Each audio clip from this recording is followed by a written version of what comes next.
purport. An intelligent man should utilize good opportunities.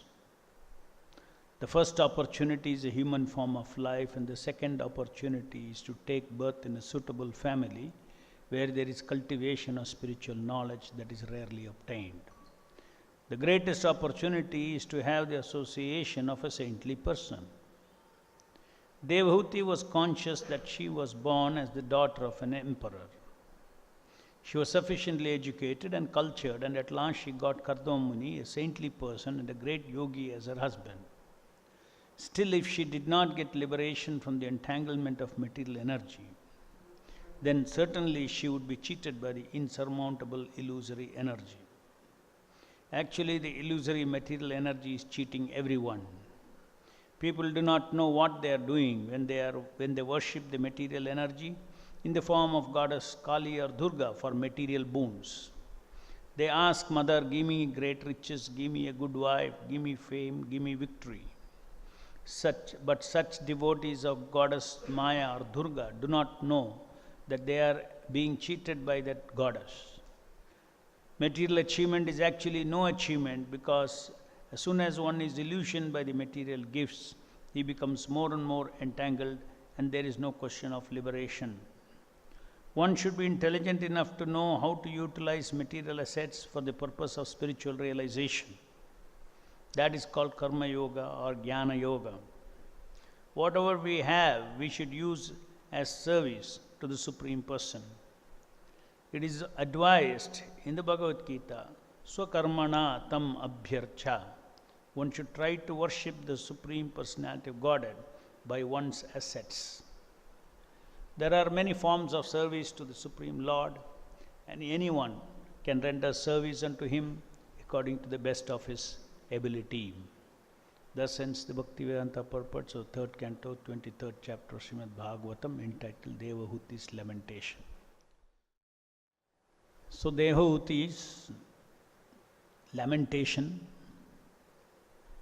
that she did not utilize the great opportunity she had to spend time with Kardama Muni, who was a great yogi, who was a liberated soul, a saintly person. Instead, she was seeking simply enjoyment with him as his wife. So she is lamenting for that.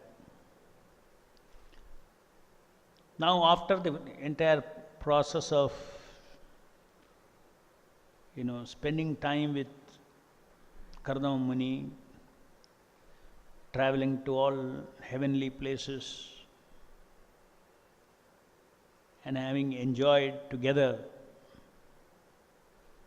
she is stating here that I have been solidly cheated by the insurmountable illusory energy of the Supreme Personality of Godhead. So this idea of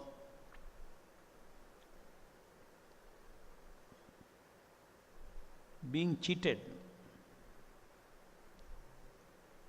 is a symptom of being cheated by Maya, is a symptom of spiritual advancement, great advancement. Because you cannot say that you got cheated unless you realize that I had better opportunities. Only when you know that you had better opportunities for the same investment, you will feel cheated.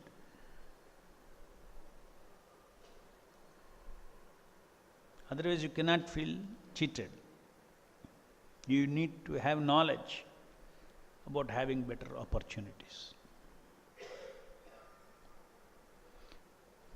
Mother Devahuti enjoyed material gratification of very high order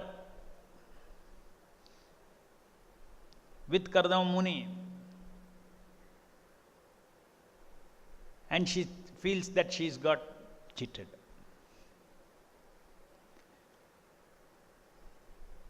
This is not the way somebody else would think in this material world normally. They'll, after that experience, they'll come and they will describe, wow, wow, great it was. I did this, I enjoyed that, I enjoyed this, it was like this, it was like that. They'll go on talking about it and meditating about it. Isn't it not?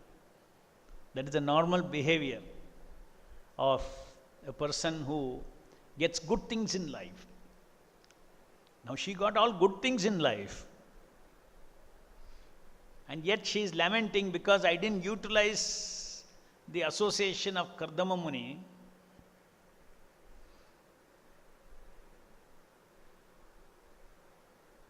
Because whatever he gave me were not the best things that I could get from him. In fact, I get cheated.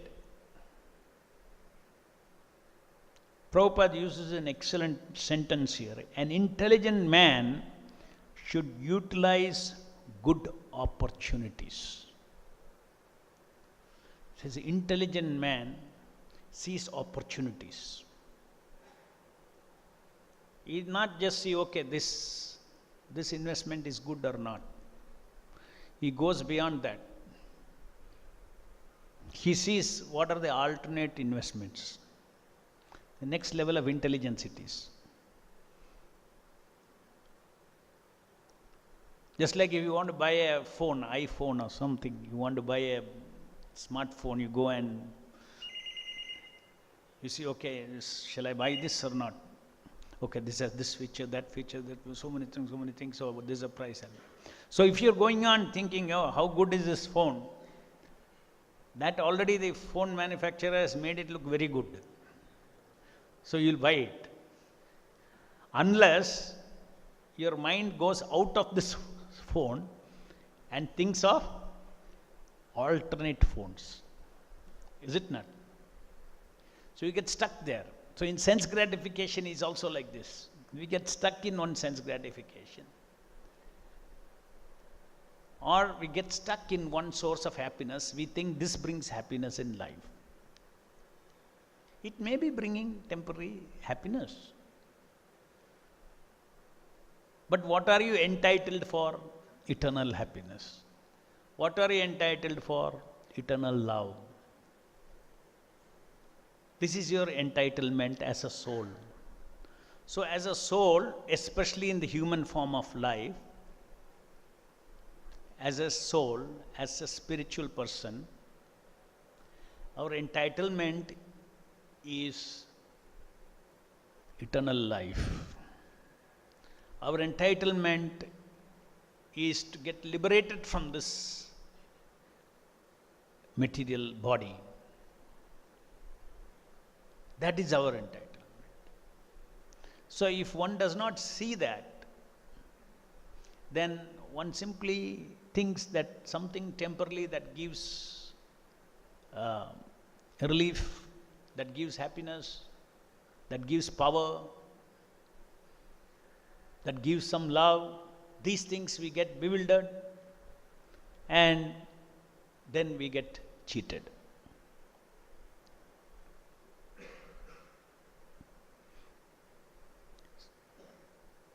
And Prabhupada explains here, the greatest opportunity is to get a human form of life. It's a great opportunity. An even greater opportunity is to be in a family or an environment where you can actually practice Krishna consciousness with freedom. Third, Prabhupada says the greatest opportunity in human life is to get association of saintly persons. Because with the association of saintly persons, with the association of persons like Srila Prabhupada, with the association of Srila Prabhupada's movement, a person is getting the opportunity to take full advantage of his human form of life, to attain what is his deepest instinct in life. It's not that Krishna consciousness is giving somebody or promising something that we do not know. We all know the pleasures of love. We all know the pleasures of knowledge, pure knowledge. We know the pleasures of sense enjoyment.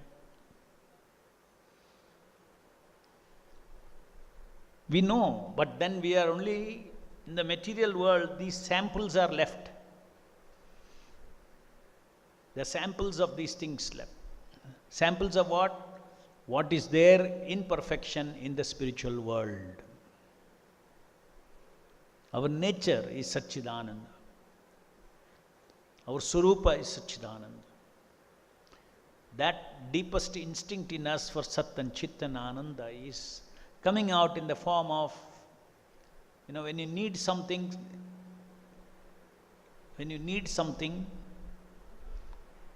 somebody can sell you very easily, isn't it? If you don't need something, nobody can sell you anything. If you need something, then they'll come and sell you something. It's our fundamental need, Sat, Chit and Ananda. That is the reason why Maya is able to bewilder us with drops of Sat, Chit and Ananda. Illusory. It's not Sat, it is Asat, it is Achit, Nirananda. Daivesha gunamayi mama maya dhuratya mamave prapadyante mayam eti tarantite. Krishna is the ocean of Satchidananda. God is the ocean of Satchidananda. When we get connected to God, then our instinct for Satchidananda is fully satisfied. When we are disconnected from God, when we independently seek Satchidananda, forgetful that I am part and parcel of God, forgetting that I am eternally twinned with God, that is my constitutional position. When you forget that, then Maya energy comes into play. Maya influences the living entity, taking advantage of our need for Satchidananda, our need for existence. Everybody needs to exist. Just see in the material, even in this body, we all work for existence. Eating, sleeping, mating, defending, it's all existential needs.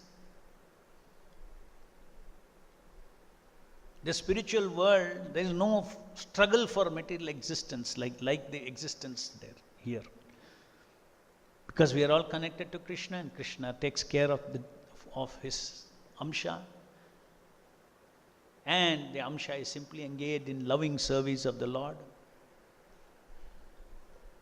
So this aspect of being disconnected from God, that when that is increased, then the living entity is getting cheated more and more.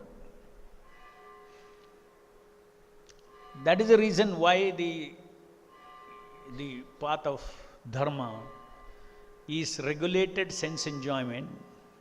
Means whatever is required to keep the body and soul together, you have to feed your body, you have to feed your mind, you have to feed your intelligence. But all our prana effort should be to work towards, to invest towards eternal life, where we are eternally settled, where we feel ourselves complete in association of God. Every Amsha will become Purna, will feel completeness only when connected to the Lord in loving devotional service. That is the message of Bhagavatam. So we all have our abilities to do something. We have our abilities to think.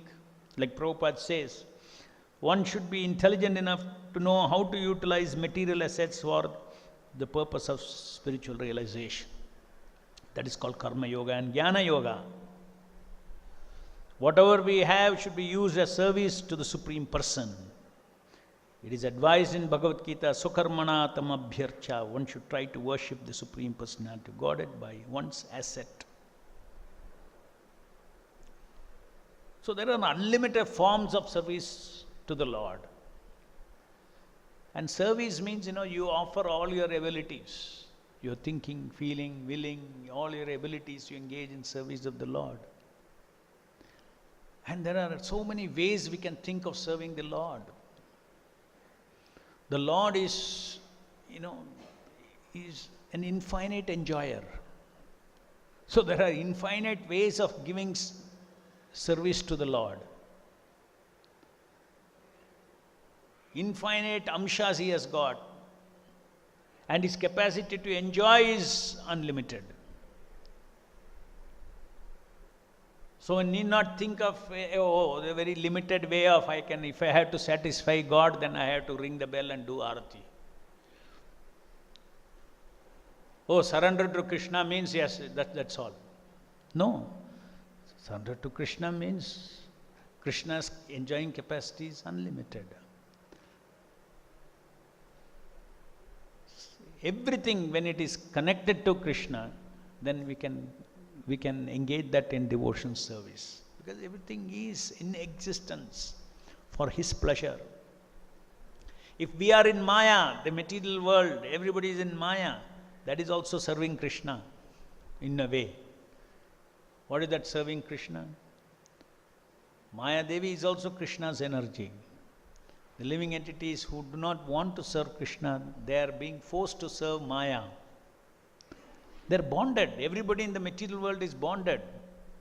Birth, death, old age, disease. The sense of freedom that we feel in this is completely illusion.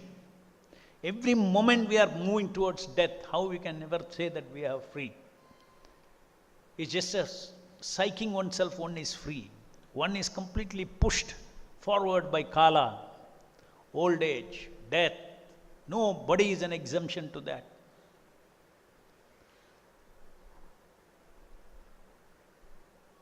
So there is no question of feeling free. Those who do not accept Krishna, surrender to Krishna, Krishna says, I come to them as Kala, as time. Either you serve Kala or you serve Krishna. That is a choice. We serve Krishna, who is the master of Kala. And that completely satisfies us. Devotional service to the Supreme Lord completely satisfies every jiva, because that is his constitutional nature. So, this idea of being cheated is something, unless you have knowledge, you cannot feel cheated. Maybe while getting cheated, you did not have knowledge. Afterwards, if you are saying, I got cheated, that means there is knowledge, isn't it?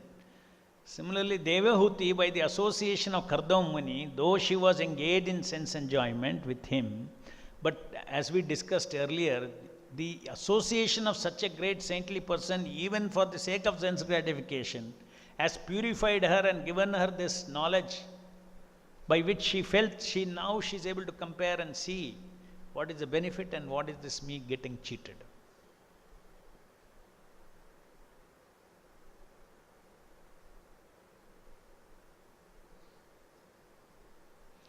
Someone will say, what is wrong? Let me enjoy my life. Then afterwards I will, now is the time to enjoy. I understand ultimately I have to look for eternal life. These are all temporary, I know. But by the way, what's wrong? Little temporary also chalega. Or I will engage in sense gratification. It's all illusion. Anyway, it's illusion. So what is wrong? Little sense gratification. I will enjoy. He will think. But actually, if he is saying that, he should understand that without giving time, without giving energy, he cannot engage in sense gratification. That means that time, that energy is lost from your limited time that you have from now till death. Every second is very important. That we should finish our mission. We got this human form of life, finish our mission of self-purification to come to the platform of being enlightened, liberated from the material energy, liberated from the attraction to sense objects. How can that be possible? Only if we get attracted to the supreme sense object. Only we get attracted to Krishna's beauty. We get attracted to Krishna's glory, his Vaibhava, his opulences. Even material world is Krishna's opulence. Even this human body is such a complicated, Krishna says it's a yantra, it's a machine. In very deep meaning, it is a machine. Deepest of its meaning, it's a machine. Bio-machine. Trillions of cells are making up this body. How it's all being coordinated. The unlimited intelligence of the Lord is operating everywhere.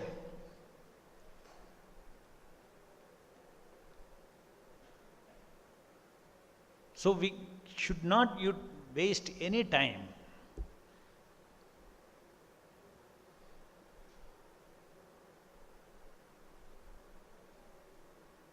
Any time wasted means an opportunity is lost.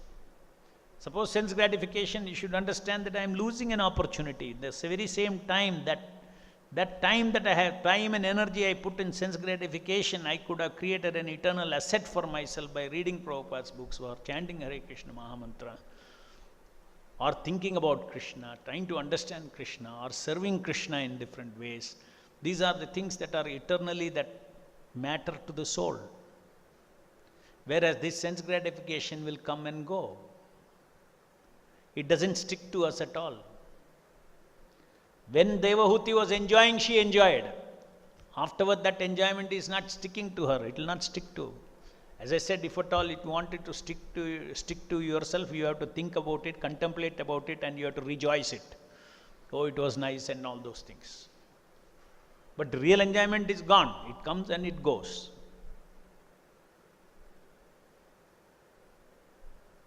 Unlike the spiritual enjoyment.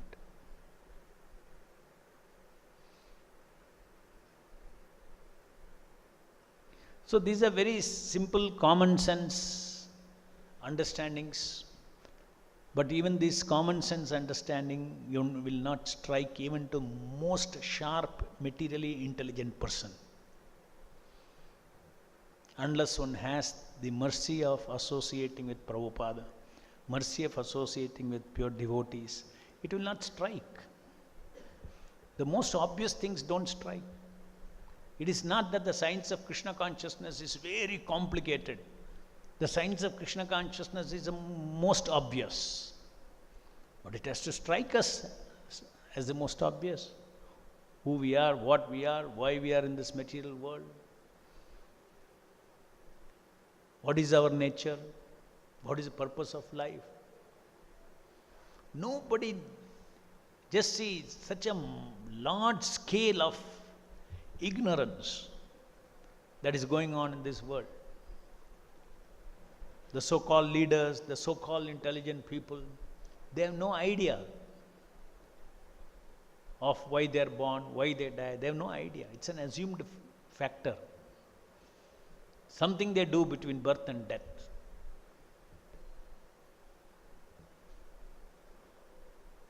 That's all. According to a Vedic perspective, is the most ignorant persons there. They are called Shudras.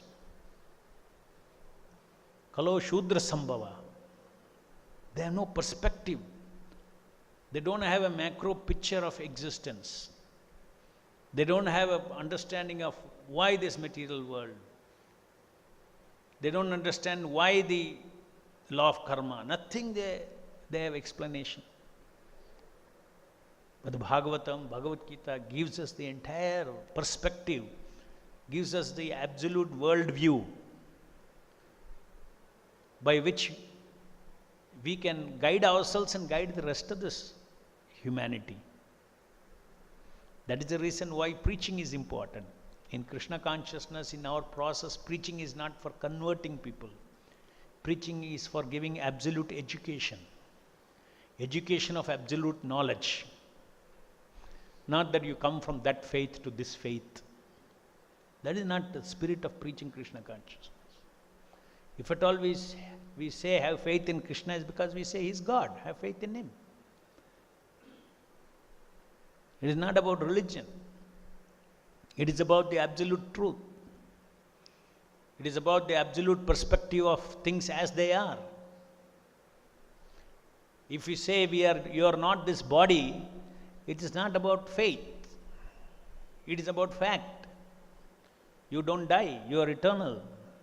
You are traveling in this body, but you are not the body, it's a fact. The next question comes, then what am I? What is my nature? If I am not the body, all that I know about myself now is about the body, but then what is my nature? Yes, athato brahma jignasa, inquire. That is all there. What is your nature? Why your nature is like that? Why are you seeking for happiness? Because you are Amsha of God, and God is absolute happiness, is the ocean of happiness. Just like a drop of water is salty, just like the ocean is salty, the drop of ocean is also salty. In the same way, why are we free? Why we love freedom? Because it's a nature of spirit to be free. Because the absolute spirit is absolutely free.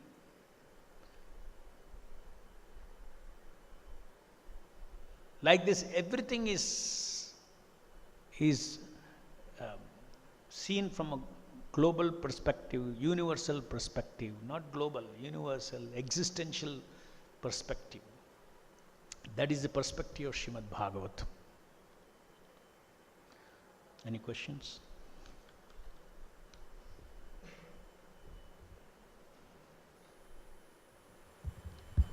Hare Krishna, Prabhu. Prabhu, when it comes to activities like reading Srila Prabhupada's books or hearing Srimad Bhagavatam class, you have told several times that we are supposed to take pleasure in such activities. So, is it that there is a flat pleasure associated with such an activity which we are supposed to amplify and take, or how is it, Prabhu? No, you have to take pleasure means, see, anything in this world or eternal world, everywhere, you take pleasure in something. That is, from your side, you are investing pleasure. If that something is also giving pleasure, then that multiplies your pleasure. Suppose something is giving pleasure, objectively there is pleasure. Take a rasgulla, there is a pleasure in it, let us say, objectively. But you tell yourself 100 times, I don't take pleasure in taking rasgulla. Then you cannot enjoy even what the rasgulla is giving. Yes or no? Right? So we have our free will, Ananda free will. We should choose to take pleasure in associating with Krishna. If you take pleasure, then that is an investment that you have to make. And it left to the Lord's how much pleasure He multiplies that. Suppose I give you a service, you take pleasure in doing that service to me, I get very happy. Suppose somebody pushes you to do the service and you don't take pleasure, in a very grumbling way you are doing. That is, you're not taking pleasure in doing, isn't it? So I don't feel like reciprocating with the person who is grumbling and doing service. I'm just waiting, when will he stop service? I don't want his service. Correct? So taking pleasure is a very important use of our free will in whatever we do for Krishna. Happily we should do With taking pleasure, we should chant Hare Krishna. Taking pleasure in reading Prabhupada's books, which means you are investing your pleasure potency. We all have Sat potency, Chit potency, Ananda potency in tiny drop. Krishna is the ocean of Satchidananda. We have that. Our tiny drop we should invest. Similarly, when you do service for Krishna, God helps those who help themselves. You got tiny capacity to work. You offer all your ability to work. You will see that miracles will happen because God makes you do so many things. His Sat, His power comes into play. In the same way, knowledge, Sat, Chit, Ananda, Chit. You make your efforts to read Prabhupada's book and try to understand, take pleasure and read his books. But please understand that ultimately what you get is not just what is on this print when you read. From within the heart you get the knowledge. The perspectives that come when you read Prabhupada's books, the same purport you read 5 years before, now you read, another 5 years from now, you will get new perspectives, spiritual perspectives. Where is it coming from? It is a reciprocation from Prabhupada. He lives in his words. He is not frozen with these printed words, these books. They are triggers to the ocean of transcendental knowledge. So that way we have to invest in everything. Even in any material endeavor also. If you don't put, you don't get. But it's not, the karmis think that if they put, what they put, they get. This is karmis thinking. But what we as devotees, we say, no, I put little and God helps me.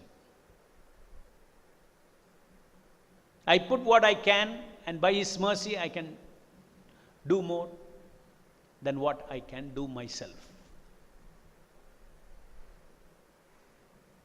And it is so true when it comes to, if it is coming to the point of, if that service is connected to giving pleasure to Prabhupada and Krishna, then your karma is no limit.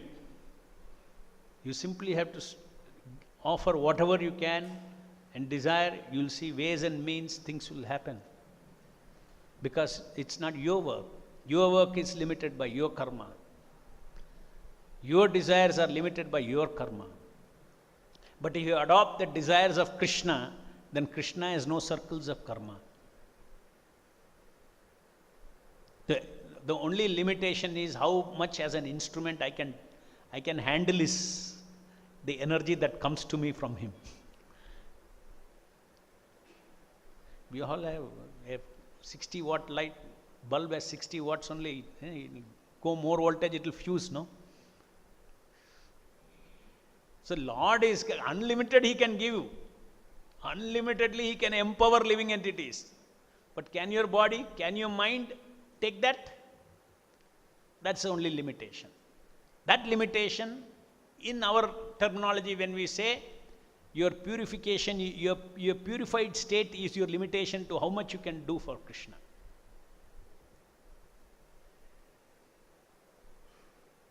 If you're purified, then you can take these energies. If you're not purified, that energies will, you'll not be able to. Like a bulb gets fused, it'll happen. Any other question?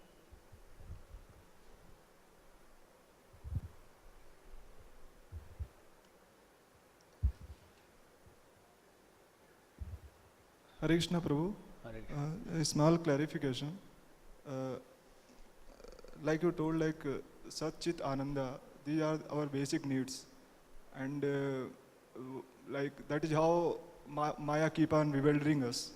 But we know that God is the source of Sat, Chit, Ananda. God is the source of Sat, Chit, and Ananda. And we are His part and parcel. Our position is to serve Him. So my question is, why do we forget that we are servant of Krishna? Our only duty is to become servant. Why we want to become master? One of the characteristic of Sat is freedom.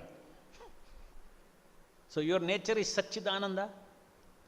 So one of the qualities of Sat is freedom, free will. So your nature you are exhibiting. I want to be free from Krishna. Yes, you can be free. Krishna doesn't force. Give a try. You are an Amsha. You give a try. A field has been left open for you in the material world. According to laws of karma, you go as you sow, so you seed. Go, I will not interfere. You can be an atheist, you need not remember me, nothing. And then you will get the fruits of your karma. Then the living entity goes on doing like this. After many, many lives, he starts thinking, what is this? Because law of karma has both aspects. It delivers sukha and dukkha. I want only sukha. I want freedom, but I want also only sukha. So now I am saying I am having freedom, but I am getting sukha and dukkha. Then the question starts. My Swarupa is Sat-Chit Ananda. So Ananda I am not getting. Everywhere Ananda is defeated in this material world.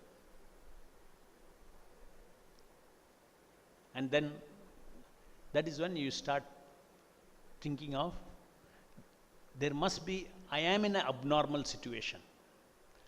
I am looking for my Satchitananda in the wrong direction. I am misdirected. My soul instincts are being misdirected. Only if it is directed towards the source of all Satchidananda, Krishna, then I can be happy. This is a constitutional position. Jai Grandharaj Srimad Bhagavatam ki jai, Srila Prabhupada ki jai.